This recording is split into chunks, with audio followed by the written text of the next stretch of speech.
आज था champions trophy का ओपनिंग मैच बिटवीन पाकिस्तान और न्यूजीलैंड। और जो ये मैच एक नेल बाइटर फिनिश बन सकता था, प्रोबेबली वो मैच बदतर से बदतर हो गया। और वो बनाया कौन? पाकिस्तान क्रिकेट टीम में उसको बदतर से बदतर बनवा दिया। मैं ये क्यों बोल रहा हूं? बिकॉज 320 रन का टारगेट आपके सामने रखा था न्यूजीलैंड, और आप सिर्फ 260 ही बना पाए, और 60 रनों के साथ आप वो मैच हार गए। और वो 60 80 90 तक हो सकता था अगर आखिरी टाइम में 10 गेंद में 19 रन अगर हारिस रऊफ के बल्ले से ना निकलता, और खुशदिल शाह जो कि इन्फॉर्म नहीं थे, अगर उनके बल्ले से वो ताबड़तोड़ 50 60 70 रन जो वो बनाए, 67 रन, अगर वो ना निकलता तो ये कभी भी नहीं हो सकता था और आपको एक शर्मनाक हार देखने को मिलता आपके होम ग्राउंड के ऊपर। First match of champions trophy, जहां पर ये आकलन लगा जा रहा था कि आप Pakistan as a favourite champions trophy में आ रहे हो। ये किस हद तक पहुंच सकता है जहां पर आप इतनी बुरी तरीके से हार सकते हो।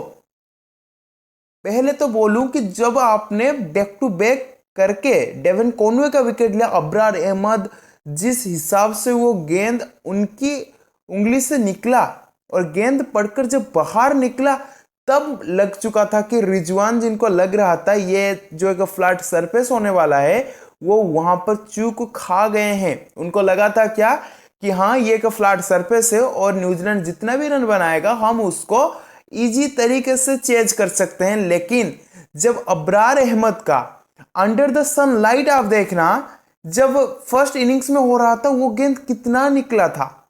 और तो सोचिए जब under the lights flood light के अंदर गेंद में किस हिसाब से करामती निकल रहा था। और गेंद जो था ना, वो ना मूवमेंट हो रहा था पिच के ऊपर। अगर आप देखोगे कि ये जो पिच था ना, थोड़ा सा स्लोइस हिसाब से काम कर रहा था। गेम में गेंद में कुछ ना कुछ चेंजेस हमको देखने को मिल रहा था। तभी आप देखिए कि जब नसीम शाह ने विकेट ले लिया, केन विलियमसन को सस्ते में 1 रन में भेज दिया, डेवन कॉनवे फ्लॉप हो चुके थे।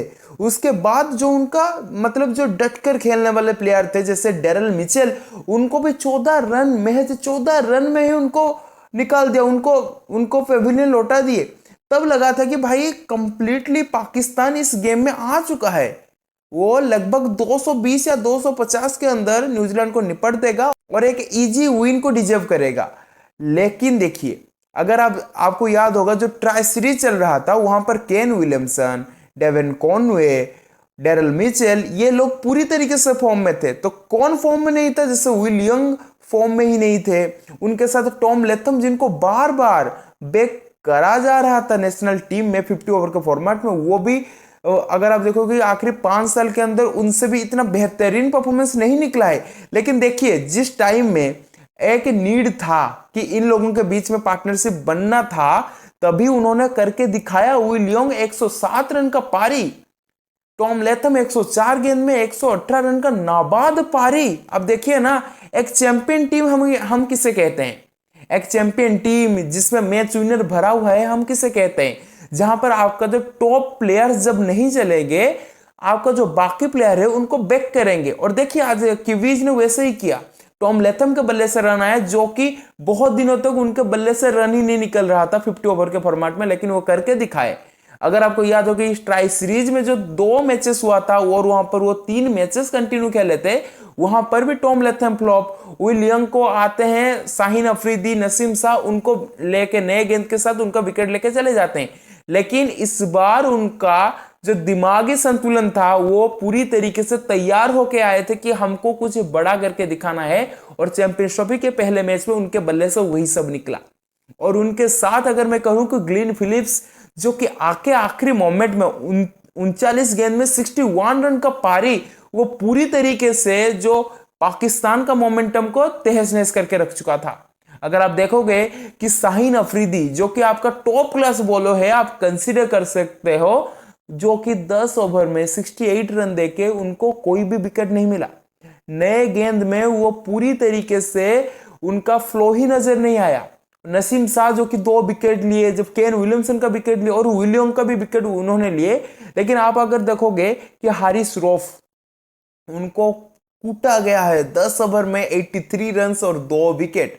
और अगर आप देखोगे कि आखिरी 10 ओवर में भी अगर आप देखोगे कि हमें जो पाकिस्तान का जो बॉलिंग है ना, वो पूरी वीकेस्ट बॉलिंग लाइनअप हमें नजर आया। आप कभी भी ये आकलन नहीं लगा सकते थे 90s का बॉलिंग ऑफ पाकिस्तान और करेंट 2025 में पाकिस्तान का बॉलिंग ऑर्डर, जहां पर आप अगर आप देखोगे कि आखिरी 10 ओवर में 41 ओवर से 50 ओवर तक 11 एवरेज के साथ पिटाई हुआ है। इकोनॉमी रेट 11 के हिसाब से पिटाई हुआ है, जिसके तहत 320 रन तक पहुंच गए। और जब चेज भी करने आते हैं, देखिए सौद शकील 3 रन में घर वापसी उनका, और 19 गेंद खेलने के बाद फकर जमन इंजरी के बावजूद अगर आप देखोगे, क्योंकि वो अपना बैक टू बैक लगे हुए थे कि मुझे कुछ करना है, मुझे कुछ करना है, वो अपना 100% दे रहे थे। लेकिन दूसरी तरफ बाबर आजम कर क्या रहे थे? आप बाबर आजम को कंसीडर करते हो कि आपका वो मैच विनर है। काहे का मैच विनर?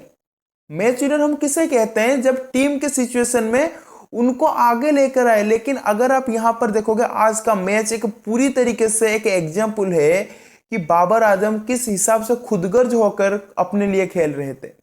जहां पर टीम नीड कर रहा था आपको, बैक टू बैक के ऊपर गेंद डॉट खेल रहे थे। 25 ओवर के अंदर अगर आपको याद होगा, 25 ओवर में 150 गेंद होता है। तब तक जो पाकिस्तान क्रिकेट टीम था 103 गेंद डॉट खेल चुका था। तो आप सोचो, आप 50 ओवर में 320 का रन चेज कर रहे हो, और ये फ्लैट सरफेस भी नहीं है जहां पर गेम फंस रहा है। लेकिन तब भी आप अपना इंटेंट ही चेंज नहीं कर रहे हो, आप वैसे डिफेंसिव फॉर्मेट खेल रहे हो। डिफेंसिव इन द सेंस मतलब अगर आप 20 गेंद खेल रहे हो तो 4 रन या फिर 3 रन सिंगल निकाल रहे हो, नहीं तो सारे गेंद डॉट खेल रहे हो। उसी के तहत क्या हुआ ना, अगर आप देखोगे कि ग्लेन फिलिप्स एक गेम चेंजर है। जहां पर टीम का नीड था, वहां पर एक पावर हिटिंग शो उन्होंने दिखाया। 39 गेंद में 61 रन का पारी, और एक impossible case of Mohammad Rizwan, मतलब पूरी तरीके से गेम को टर्न अराउंड कर दिया। पाकिस्तान से पूरी तरफ से हड़प कर न्यूजीलैंड के झोली में रख दिया वो कैच। विलियम रॉक ने क्या ही क्या, 3 विकेट उन्होंने लिया, जहां पर रिजवान का विकेट उनके साथ। रिजवान का विकेट तो हम कह नहीं सकते, बिकॉज रिजवान का विकेट पूरी तरीके से ग्लेन फिलिप्स का था। पॉइंट में फील्डिंग करते हुए अपने बाएं की तरफ, मतलब झोंक जाना बाएं की तरफ, मतलब outstanding performance from I can say. भाई क्या ही आपने किया ग्लेन फिलिप्स। उसके साथ अगर कहना चाहूंगे सौद शकील, मतलब बैक टू बैक टीम में चांसेस, वो मतलब अपना डंका नहीं बना चुके हैं अभी तक। जब आप देखोगे कि उनका बल्ला के साथ जो पैर होता है ना, अच्छी तरीके से भी नहीं निकलता, लेकिन वो तब भी खेल रहे हैं। फकर जबन ने अपना 100% ट्राई किया, लेकिन जो उनका कमर में जो इंजरी था उसके तहत उन्होंने खेल नहीं पाए। लेकिन उसी वक्त आप देखना कि बाबर आजम 50 गेंद में 35 में खेल रहे हैं, बैक टू बैक डॉट पर डॉट खेल रहे हैं, 25 ओवर तक अगर आप देखोगे कि रिक्वायर्ड रन रेट यहां पर 9.78, मतलब लगभग 10 पहुंच चुका था। वहां पर आगा सलमान नया बैट्समैन आता है और वो चौके के ऊपर चौके लगाना शुरू करते हैं। मुझे याद है 28 ओवर, 27 ओवर, ऐसे 2 ओवर में जैसे वो माइकल ब्रेसवेल को बॉलिंग कर रहे थे, माइकल ब्रेसवेल को 2 चौका लगाए, ग्लेन फिलिप्स को 2 चौका लगाए 1 ओवर के अंदर, और सेंटनर को भी एक चौका लगाए यहां पर पॉइंट की दिशा में, और एक लेफ्ट खेले थे वो 28 या 29 के ओवर में ऐसे ही।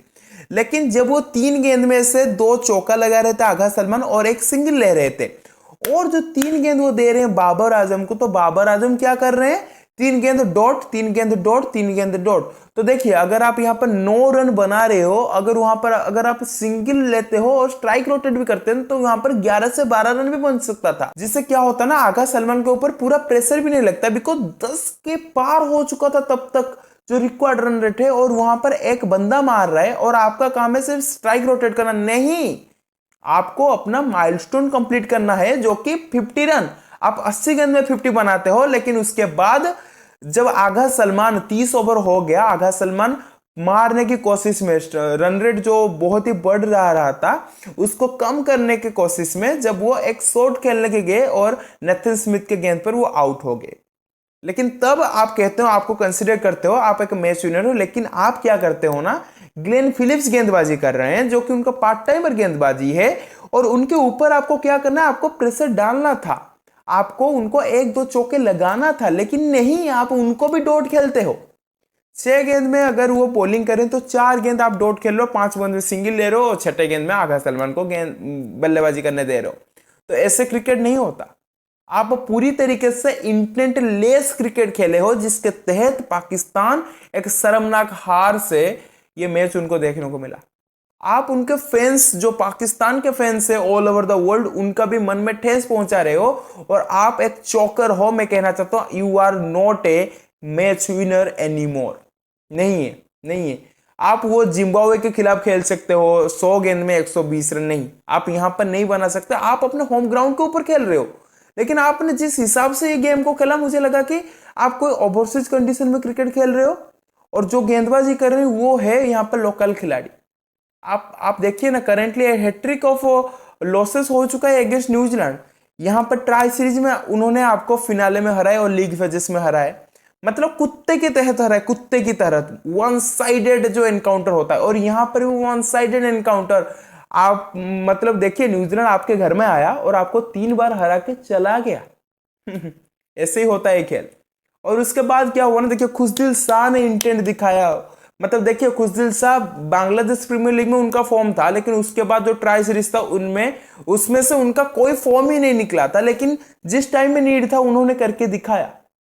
तैयब ताहिर तो फ्लॉप ही बन गए। मतलब उस मोमेंट में अगर आप आ रहे हो, आपका सीनियर बैट्समैन खड़ा हुआ है, लेकिन वो डॉट के ऊपर डॉट खेल रहा है, तो आपका क्या काम बनता है, आपको छक्का चौका ही लगाना है।